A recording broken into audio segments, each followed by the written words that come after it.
koje vidi se i po našem oblačenju da se vrijeme pokvarilo i ja ću evo iskoristiti bez obzira što nismo odigrali utakmicu koja je bila planirana danas, a koja nam je baš trebala,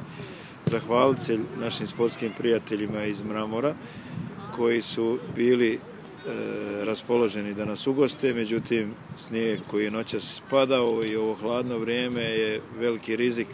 za svi u nas, kako ekipu Slobode, tako i ekipu Mramora, i odgodili smo utakmicu da bismo malo poštedili naš teren. Sutra moramo raditi na njemu, evo izašli smo na pomoćni teren, to je teren sa plastičnom podlogom, da odradimo ovaj današnji trening. Utakmica Slobode iz Zrinskog i prošla koju smo odigrali ovdje, koja je bila i ljepotica možda polusezone, će vjerovatno biti sada slično zahtjevna. Imamo određenih problema sa povredom Zeca, evo radi odvojeno, Tandir radi parcijalno, nešto sa ekipom, nešto mimo ekipe.